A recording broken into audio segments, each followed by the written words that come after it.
Most Toyota engines don't die suddenly.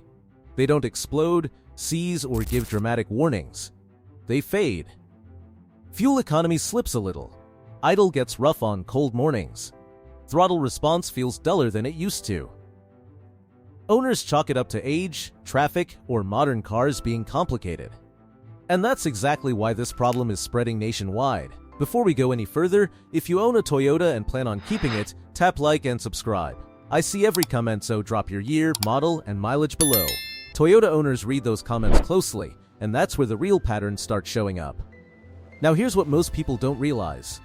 In the last few years, I've seen more fuel-related damage on Toyotas than I saw in the previous decade combined. Not from tuning, not from neglect, not from abuse. From everyday gas stations owners trusted without thinking twice.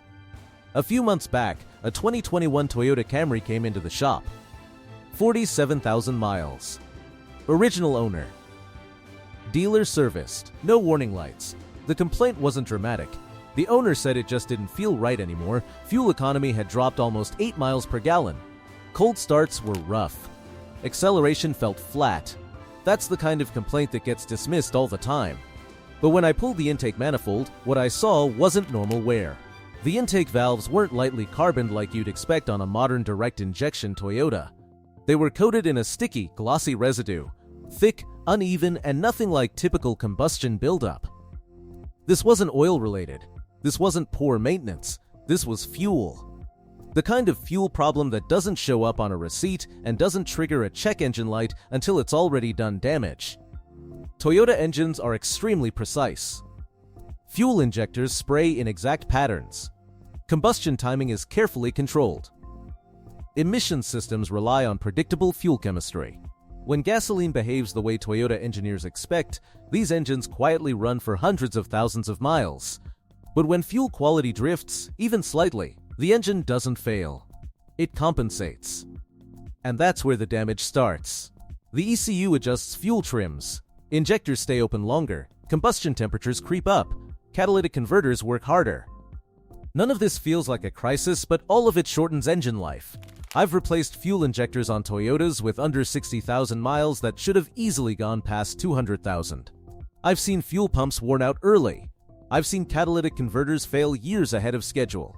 And the owners all say the same thing. I always buy regular gas from the same place.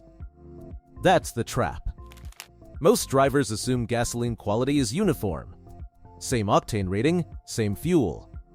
But that hasn't been true for a long time. Changes in ethanol handling, station-level blending, storage tank maintenance, and fuel turnover have created massive differences between stations that look identical on the surface. Toyota engines, especially modern Camry, RAV4, Corolla, and Highlander models, are not tolerant of inconsistent fuel chemistry.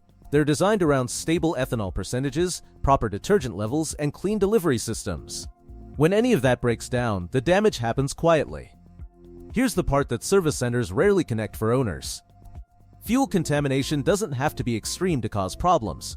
You don't need waterlogged gas that stalls the engine. Slightly elevated ethanol. Small amounts of moisture. Reduced detergent packages. Sediment stirred up from poorly maintained tanks. That's enough. Enough to coat intake valves. Enough to clog injectors over time. Enough to reduce fuel economy and increase emission stress. By the time a dealer recommends injector cleaning, intake service, or catalytic replacement, the root cause has already been working for years.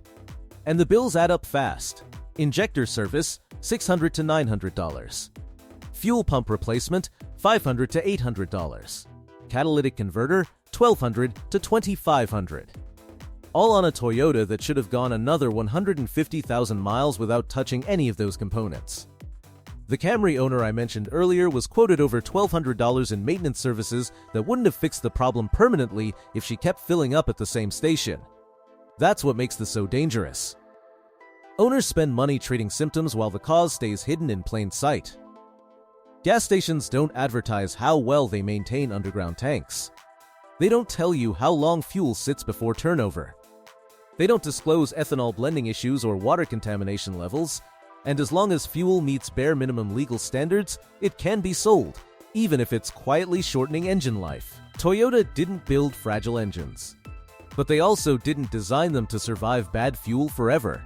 Once you understand that, you stop blaming the car, you stop chasing random repairs, and you start protecting the engine at the source. If this already sounds uncomfortably familiar, drop a comment with your Toyota model and where you usually fill up. Patterns matter more than people realize, and owners are often the first to spot them. Toyota engines are built to last. But what you put in the tank decides whether they actually get the chance. Once you accept that fuel quality isn't uniform, the next question becomes uncomfortable. If the gas looks the same, smells the same, and meets legal standards, how can it still hurt a Toyota engine? The answer sits underground. Most Toyota owners never think about what happens to gasoline after it leaves the refinery. They assume the quality is locked in. In reality, that's only half the story. What matters just as much is how the fuel is stored, blended, and handled before it reaches your tank. Modern gasoline almost always contains ethanol. In most areas, that's E10, meaning up to 10% ethanol mixed into gasoline. Toyota engines are designed for that blend. The problem isn't ethanol itself. The problem is how poorly ethanol behaves when station conditions aren't ideal. Ethanol attracts moisture. It pulls water out of the air. The longer fuel sits, especially in humid climates, the more moisture it absorbs. If a station has low turnover, old underground tanks, or poor maintenance, that moisture builds up. Over time, ethanol and gasoline can partially separate.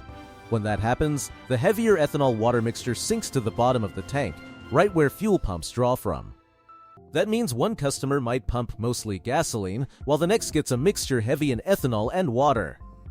To the pump, it still reads 87 octane. To the engine, it's something else entirely.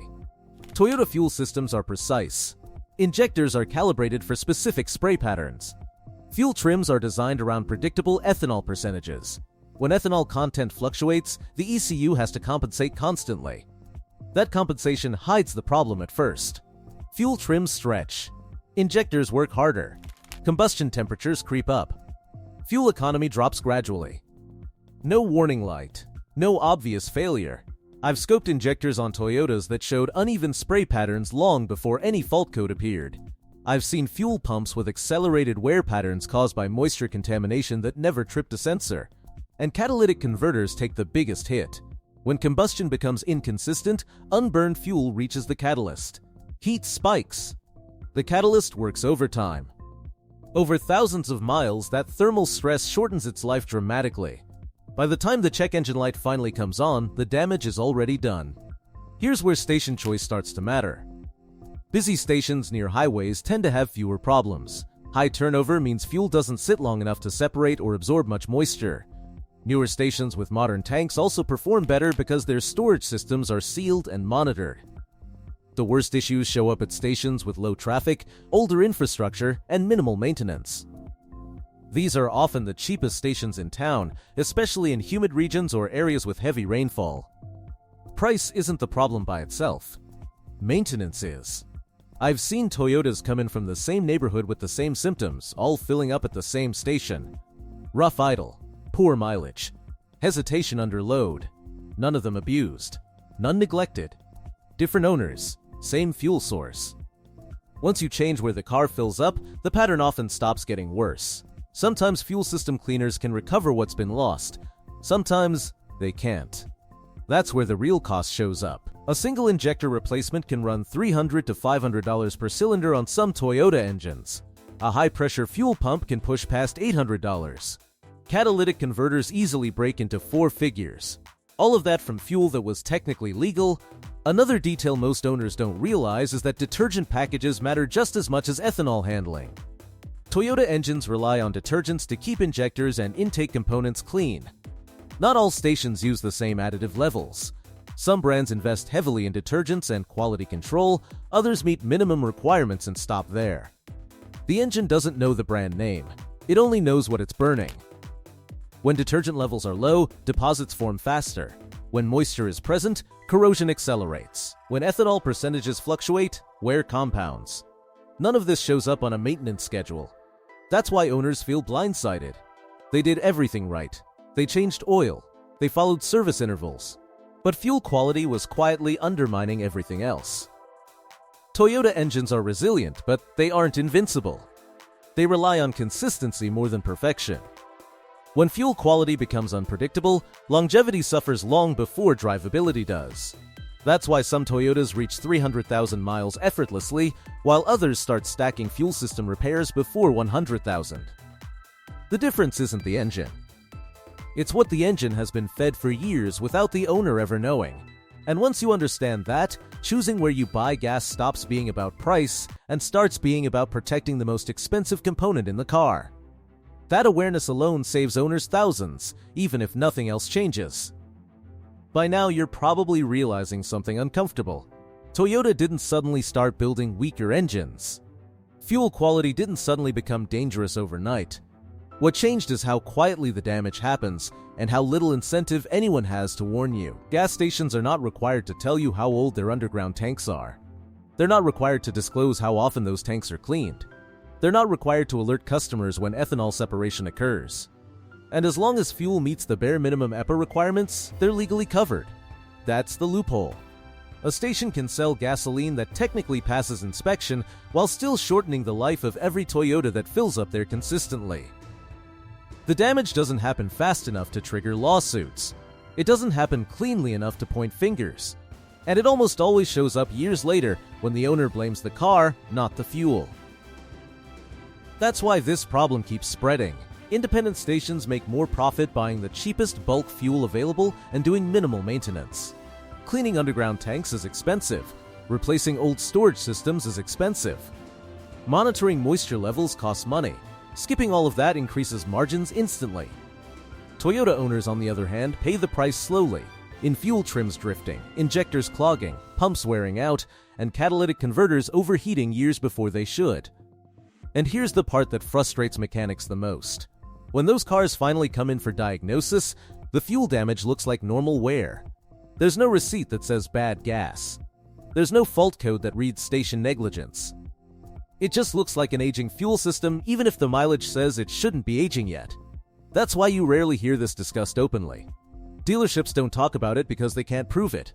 Gas stations don't talk about it because it hurts sales. And most owners don't connect the dots until it's too late. Now, here's the good news. Once you understand how this damage happens, protecting your Toyota is surprisingly simple, and it doesn't require premium fuel or expensive upgrades. First, choose stations with high turnover. Busy stations near highways, commuter routes, or warehouse districts move fuel quickly. Fresh fuel is stable fuel. If a station looks empty most of the day, that fuel is sitting underground absorbing moisture. Second, pay attention to the station itself. Clean pumps, modern canopies, newer equipment, these are signs the owner invests in infrastructure. A station that looks neglected on the surface is almost always worse underground. Third, avoid filling up immediately after a tanker delivery. When fuel is dropped into underground tanks, sediment and moisture gets stirred up. Give it a few hours, preferably a full day, before pumping. Fourth, be cautious during heavy rain or flooding. Water intrusion happens more often than people realize, especially at older stations with poor seals. If a station lot is flooded, don't gamble. Fifth, use fuel system cleaners strategically, not constantly. A quality cleaner every few thousand miles helps counteract deposits, especially on direct injection Toyota engines. More is not better, consistency is. Sixth, if your Toyota suddenly loses mileage, develops hesitation, or idles rough right after a fill-up, trust your instincts. Don't keep driving it and hope it fixes itself. Dilute the tank with fuel from a trusted station or drain it if symptoms are severe. And finally, stop chasing the cheapest price on the sign. Saving 15 cents per gallon feels good in the moment. Replacing injectors, pumps, and catalytic converters does not. Toyota engines are designed to reward long-term thinking. They're built around precision, balance, and consistency. When you feed them unpredictable fuel year after year, even the best engineering can't fully compensate. This is why some owners quietly hit 300,000 miles with zero fuel system repairs, while others swear their Toyota just wasn't what it used to be. Same brand, same models, different fuel history. Do me a favor, tap like and subscribe if you own a Toyota or plan to keep one long term. These are the kinds of details that rarely get shared openly, and your support helps keep this information out there. And I'm genuinely curious, comment below which gas station brand you use most often and how many miles are on your Toyota right now. Other owners read those comments, and patterns show up fast when people compare notes. Toyota longevity isn't luck, it isn't magic, and it isn't just oil changes. Sometimes it's as simple and as hidden as what's coming out of the pump. Once you see it, you can't unsee it.